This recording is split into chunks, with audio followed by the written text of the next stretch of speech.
Good morning. High বন্ধুরা, তোমরা সবাই কেমন আছো? আর আমি খুব ভালো আছি। আর যেসব বন্ধুরা অসুস্থ আছো তারা তাড়াতাড়ি সুস্থ হয়ে যাও আর আমার ব্লগ ভিডিওটাকে সম্পূর্ণভাবে দেখো। আজকে আমি, আমার ছোট যাও, আমার দেওর আর আমার বর আর আমাদের দুই দুষ্ট মা আমরা যাচ্ছি আমার বড় জায়ের ভাই বাড়িতে অনুষ্ঠান আছে সেখানে বেড়াতে। তো অনেক দূরের রাস্তা, এই জন্য আমরা টোটো করে যাচ্ছি আর খুব ভালো লাগছে, আনন্দ লাগছে। এই প্রথমবার যাচ্ছি, মোটামুটি 3 ঘন্টা টোটোতে চড়ে থাকতে হবে। আর দেখো আমাদের দুষ্টু মা যখন আমরা রেডি হয়েছি তারও 2 ঘন্টা আগে পুরো রেডি হয়ে আছে, মানে কোথাও বেড়াতে যাওয়ার নাম শুনলে ও পুরো পাগল হয়ে যায়। আমরা যে বাড়িতে যাচ্ছি ওই বাড়িতে খুব সুন্দর একটা দিদি আছে, তো ভাবলাম কি দিদির জন্য একটা শাড়ি নিয়ে যায়। তা শাড়ির দোকানে ঢুকে শাড়ি দেখি, তো শাড়িটা দেখো লাল, ভেতরে লাল আর পাড়টা সবুজ আর হলুদের মধ্যে খুব ভালো লাগছিল, কিন্তু সুতোটা ততটা ভালো নয় বলে আমি শাড়িটা নিলাম না। আর একটা শাড়ি দেখলাম যে লাল ভিতরে কালো কালো ছাপা, হলুদ পাড়, শাড়িটা খুব ভালো লাগছিল। তাহলে দোকানদারকে বললাম তাহলে তুমি এই শাড়িটা দাও। আমার দেওর বলছে না বৌদি তুমি এই শাড়িটা নাও, এই শাড়িটা ভালো লাগবে। তো তার জন্য আবার এই শাড়িটা নিলাম। আর দোকানে যে সুন্দর সুন্দর জামাগুলো ঝুলে আছে না, আমার দেওর বলছে বৌদি তুমি এর মধ্যে একটা সুন্দর জামা কিনে নাও। আমি বলছি পরের বার কিনবো, আমি যেহেতু পরি তাহলে কেনায় আমার আপত্তি নেই, কিন্তু এখন তো আমি বেড়াতে যাচ্ছি, যখন আমি বাজারে আসবো জামা কাপড় কিনতে তখন আমি কিনে নেবো একটা। এটা হচ্ছে পলাশিপাড়া বাজার, আর এই পলাশিপাড়া বাজারে তুমি ছোট বড় থেকে A to Z সামগ্রী এখানে পাওয়া যায়। এই বাজারে আসলে আর তোমাকে অন্য কোথাও যেতে হবে না, এইখানেই সব কিছু তুমি পেয়ে যাবে। এই বাজারে আসলে আমার খুব ভালো লাগে, আমি অনেক কিছু ফিল করি, কেননা আগে তোমাদের দাদাভাইয়ের সাথে আমি এখানে ঘুরতে আসতাম। আর এটা হচ্ছে জলঙ্গি নদী, আর এই নদীর পাশ দিয়ে যখন এই শরৎকাল আসে তখন খুব কাশফুল হয়, আমার খুব ভালো লাগে। তো খুবই ভালো লাগে এইখানে। আর তোমরা যদি এর আশেপাশে বেড়াতে আসো তো এইখানে পলাশিপাড়ার ব্রিজের একটু ঘুরতে এসো, তোমাদের খুব ভালো লাগবে। এটা অনেক অনেক শান্তির জায়গা। টোটোতে চড়ে সবাই মিলে অনেক আনন্দ করে গল্প করতে করতে বড় জায়ের বাড়ির সামনে আমরা চলে এসেছি।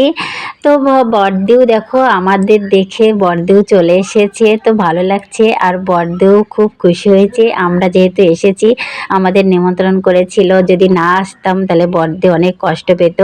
খুব ভালো লাগছে। আর এই বড়দেউ আমাদের খুব ভালোবাসে, আর বড় যাও অনেক অনেক ভালো। দিদিদের বাড়িতে ঢোকা মাত্রই প্রথমে দিদির সাথে দেখা হয়ে গেল, আমাদের দেখে ও দিদি তো খুব খুশি আর খুব আনন্দ। মাঝে মাঝে দিদি আমাদের বাড়িতে যায় বেড়াতে, বলে আমাদের আসার জন্য, কিন্তু আমরা আসতে পারি না। দিদি অনেক দিন ধরে অসুস্থ হয়ে আছে, আরও অসুস্থ হয়ে পড়েছে। 1 মাস ধরে দিদির একটাই ছেলে মারা গিয়েছে, আর যে মেয়েটা দেখো খাবার দিচ্ছে দিদির এটাই হচ্ছে মেয়ে। এই জন্যই আরও বেশি করে আসা যে দিদি মানে অসুস্থ হয়ে পড়েছে, আবার কবে আসবে কি আসবে না যাই একটু দেখে আসি। আর নিমন্ত্রণ ছিল এই ছড়ছি আরও বেশি করে আসা। তো ভালো লাগছে আমার এইখানে এসে। আর দিদির বৌমা দেখো আমাদের সামনে বসে খাচ্ছে, এটাই দিদির বৌমা, খুব অল্প বয়সী, দেখে খুব কষ্ট লাগে।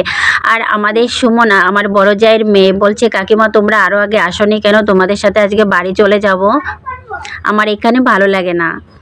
দিদি খুব খাওয়ার জন্য জোর করছিল, এই জন্য খেয়েই আমি একটু বেরিয়ে পড়েছি দিদিদের বাড়ির পাশেই যে মুরগির ফার্মটা আছে এই ফার্মে দেখতে।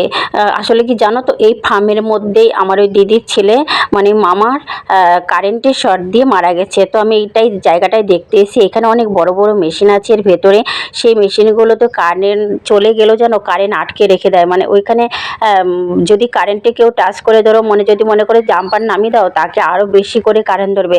তো সেই আমার মামার সাথেও এরকম পরিস্থিতিটাই হয়েছে, যার জন্য মামাটা মারা গেল অকালেই। ভীষণ দুঃখের সহিত বলছি জানো, মামাটা ভীষণ ভালো ছিল। তোরাও চলে এসছিস? হ্যাঁ আমরাও চলে এসেছি। খেয়েছিস? হ্যাঁ ঈশা খেয়েছে? হ্যাঁ আর সুমনা তোর মামাদের কাছে অনেক কামরাঙা দেখেছি, পারবি গিয়ে আর দুটো মাখাবি, ঠিক আছে? খাবো, দিবি তো? হ্যাঁ আর পারে রাখবি, ঠিক আছে? 10 মিনিট দেবো। এর আগে তোর মা দিয়েছিল না, দুটো তিনটে তুই দিলি, সেইগুলো আমার আর খাওয়া হয়নি, টেবিলের উপর থেকেই নষ্ট হয়ে গেছে। আর এদিকে দেখো বেতার এরিয়া, আমি এর আগে কখনো আসিনি, কিন্তু শুনেছি যে বেতার মানে এরিয়ার মধ্যে শুধু কলা বাগানই থাকে। আজ নিজের চোখে দেখে সেটা বিশ্বাস হলো, সত্যি সত্যি মানে আমি রাস্তা দিয়ে আসার সময় পুরো রাস্তার দুধারে শুধু কলা গাছেরই বাগান, আর বাবারে কলা ধরে আছে। তাহলে এটা তোর মামাদের ক্ষেত? এটা বল। মনে হয় আমি জানি না। তুই জানিস না? কিন্তু তোর মামা ওর যে দাদারা যাওয়ার সময় কলা নিয়ে যায়, এই ক্ষেত থেকেই বল। এই ক্ষেতের থেকে না। হুম, বাবা এই কলা কি তোকে আমি মোরা সুমন আর প্যাস্টিজ এবার ক্লিক করে দিচ্ছি, কখনোই ক্যামেরার সামনে আসতে চায় না। বেশি বেশি করে নাও। ভালো লাগছে এখানে ফোনটা নিয়ে আসলে না করে শর্ট ভিডিও বানাতে। দিদিদের বাড়ির উঠানের উপরে একটা খুব বড় কামরাঙা গাছ আছে, এই গাছে না এত কামরাঙা দেখে খুব লোভ লাগলো আমার।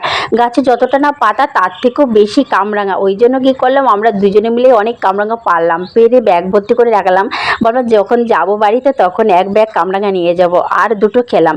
আমি আগে পরে যেন টক খাই না, আমি জানি কামরাঙা টক হয়, কিন্তু এই দিন টক খেয়ে আমার এত ভালো লাগলো যে কামরাঙা একটু টক না, খুব মিষ্টি, খেতে খুব সুস্বাদু। আমার ছোটো যাও তো টক একদমই ভালো খায়, বাড়িতে আম মাখা, পেয়ারা মাখা, জাম মাখা, তেঁতুল মাখা, আমড়া মাখা, মানে ও যখন যা হয় তাই মাখাবে আর আমাদের দেয়, কিন্তু আমি অতটা খাই না, একটু লোভ লাগে, জিভে জল আসে তখন একটু একটু খাই, কিন্তু ততটা বেশি খাই না, যেহেতু টক খেলে আমার দাঁত টক হয়ে যায় এই জন্য।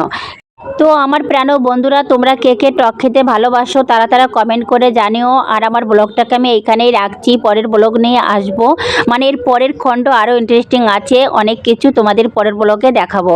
তো সবাই ভালো থেকো, টাটা, বাই বাই।